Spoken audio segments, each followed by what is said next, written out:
Hey everybody, Hey. Mule, Inchworm here again. Today we're going to take some time and we're going to talk about our shelter that we're using for our AT Thru Hike. I've had a lot of people in the comment sections asking about the tarp tent. And we welcome all of you. If you have any questions, anything you want us to talk about, anything that you would like to ask us, put it in the comment section and we'll address it either in the comment sections or we'll make a whole nother video and discuss it with you.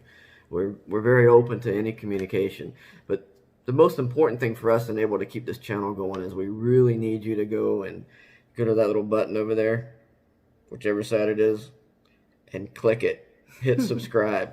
It costs you nothing. It's free. That's the best thing going on the internet. No cost whatsoever. Just click that subscribe button. What that does, it'll notify you of everything that we're doing. And when we put out new content, you can see it immediately. And it helps keep our channel going as well. So before we go into the review of the tarp tent, ours is the Tarptent Stratospire Li. I think I'm saying it right. But we're going to go into that one, and we're actually going to set it up and give you a full demo on it. But before we go to that, I want to take a few minutes to talk about our progression to get there. If you've watched our gear rundown videos, we've said it in those as well that it's been a lot of trial and error. Yes, a lot. Our very first tent we went out with was a Msr Hubba NX2, and thought we'd research the heck out of it. We said, oh, this could be a great tent, and that was great. It had the structure to it. We both had our own entrances and exits. It had the tarp that was double layered, basically. You had the inside tent, and then you had the tarp part that went on the outside. But it weighed 4 whopping pounds. Very comfortable, but just way too heavy. So we ditched that one. Yeah, no more. Got rid of that one. The second tent we went the exact opposite way. So we went out and got us the Msr Fly Light Tent. And it pretty much was made for a fly. The front would unzip. And there's pictures. You'll see a picture here, and of our past tent is going to be right over here. You'll see it. We never got in the rain with it, so I don't know how it would have held up in the rain. But the space in it, and there's zero vestibule space, is just really tight. We used it through pretty much our entire first hike. We did a lot of supported, so we didn't camp as much in that. But we finished off that hike with that tent. After that first Palmetto Trail hike we got back, we decided there's no way we were using the Fly Light anymore. So we went big and we went out and got the Z-Packs Duplex. And that stayed with us through the first 140 miles of that hike. We also discovered, and I think it may have been us, but we constantly had water issues with the Z-Packs. We would put it up, and there's a nice little image of it right there, nicely well pitched. We'd go to bed with it pitched, and even if it didn't rain, it seemed like it would lose its pitch overnight. I tried swapping out stakes. A lot of storms. Yeah, but when we got rainstorms, we literally, the inside of it, we would get that moisture barrier. When the rain would hit that, it'd rain again on the inside. Pretty much rain on the inside, yeah. And we're wet on the outside of our sleeping bags. But yeah, so we had a lot of moisture issues with it. Even the vestibule areas, where they clip together, we got that heavy rain, we get the backsplash from the ground coming back in. Now these are some heavy rainstorms we got caught in, and I don't expect to stay fully dry.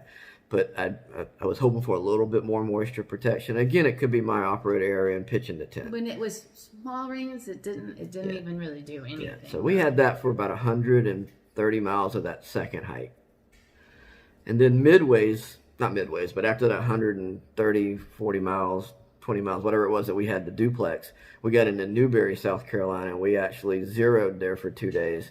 And we shipped in the Big Agnes Fly Creek HV Platinum tent. The weight was a little heavier than the Z-Packs, but it also gave you that structure. But what we didn't realize, again, it was kind of like the Fly Light. The inside tapered down. It was extremely small down by your feeding area, and it had very little vestibule space. So you would open up the front and you both would crawl out of that, and then you'd have one little side to come out of, and then all of your gear that you're trying to keep from the elements would be in that way. So it was convenient to pitch. It really was. and you also had the fly over the top of it. You could take off and see the stars. So you had that dual layer setup. There's the space and stuff Yes. that you actually need for and to get in and out of your Yes. tent. You And kinda for your need to gear, find that. and for yourself inside. Yes. You couldn't even hardly get your gear inside with you. We never experienced any rain in that tent, so I can't say to its quality of the rain. But we actually finished out that second hike with that tent, and it was okay. There's a picture of it right here, right in there, of it pitched. But it was okay. It was not a bad tent. But once we got back, we decided we were doing that third hike and doing our foothills hike that we were going to rethink our tents again.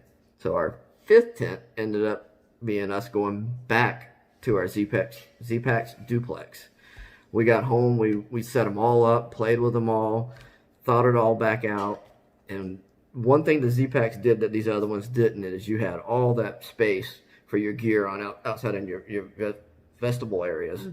And with your trekking poles, you could actually take your packs and strap them to them. And then you both had your entrance and your exits. But we still had that moisture problem. Even on the foothills trail, we got a big rainstorm. We got wet again. But we still used it on our third hike that we ended up with coming off of that Palmetto Trail third hike twice with injuries. But that's the tent that we used on it. Then when we got back and we decided we were going, for the AT, again, we laid everything out and started thinking about it all again. So what's going to be our sixth tent, we are going to go to the Tarptent Stratospire Li. Did a lot of research on it. It's made out of the same materials as Z-Packs. The vestibule areas are much bigger. We've pitched it once, and we're going to do the review here in just a second. You're going to see it. We have it all pitched for you. But you get the dual layer, so you've got your screen on the inside, then you got a good solid 3 or 4 inches from your outer layer. The ventilation on it seems really good from all the points that And it what I've used to seen. be a well-used tent. Yes. A few years back. In the early 2000s, from what I've been told from thru hikers back then, it used to be kind of a popular tent that it's kind of died out because of the weights. But now with the new materials, they're using the same exact materials as the Z-Packs. They've got the weight way down. The weight of this tent is identical to my Z-Packs tent. And it gives you more room. More room, especially in the vestibule areas. So we're going to head to that video. We're going to give you as much info as we can on it. Again, if you have any questions or anything, please comment below, write us, reach out to us. But make sure you subscribe. So, we need to keep this channel going. We need those subscriptions. But we're going to move into that review right now. Okay, so this is the Tarptent Stratospire, I'm saying it right, Li. It's made of the Dynamere. It's the same thing that the Z-Packs is made out of. So we're just going to real fast throw it together. We'll probably put this on super fast mode for you. If my handy dandy assistant will hand me the trekking poles. Sure.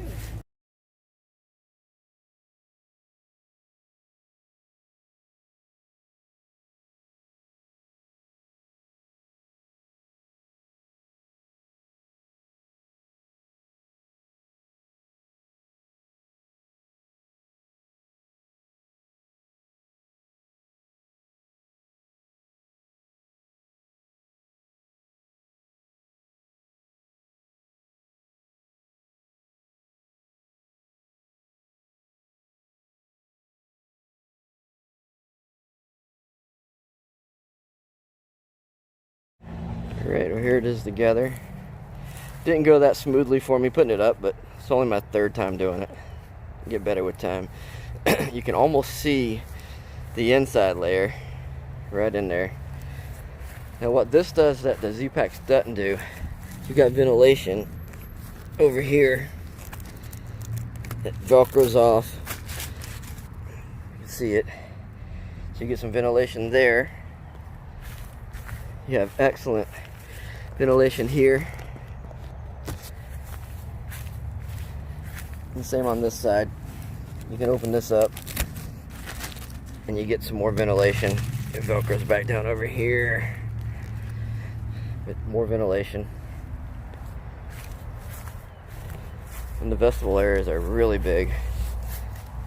And instead of being clipped together, like the Z-Packs clips right here, this one's zipped, so you should really cut down on any water infiltration in a heavy storm. Now, one thing you can't do with this that you can do with the Z-Packs. On the Z-Packs, you can open both sides completely. This one, each side can only open up that small amount, but there's still a lot of ventilation. So we each. Shows you how much room you have. Yes, look inside there. Here. That's a great deal of space compared to the Z-Packs. And inside we have our bug netting. And this tent can actually be, say that you're hiking and you just want to do a shelter, you could pack these separately because this clips off. And you could throw this up as a tarp during a rainstorm and have this on a separate part of your pack if you wanted to. And if it's really, really hot, that's what works perfect. Yes. Yeah, so, and this, I really think this setup is going to cut down on the condensation issues that we had. You can see the spacing between the netting here and the outside. So lots of times when our Z-Packs tent, even if it wasn't raining, if we just had condensation, you wake up in the morning, your head hitting the top, your gear's hitting the top, and you're getting all that moisture on you. So we'll find out in the first big storm. But this is our review of this tent. So if you have any questions, please comment below. And remember, please subscribe to our channel. Help us keep going, keep the channel going. It takes a lot of effort to put all these together. We're going to be on trail now in 54 days, I think it is. We're going to share as much as we can out there. So just please, subscribe to the channel and give you the most updates that you're going to get. When we're on the trail, we post something, you're going to get an update knowing that we put the video up. And it's free. Totally free. Make it better than free.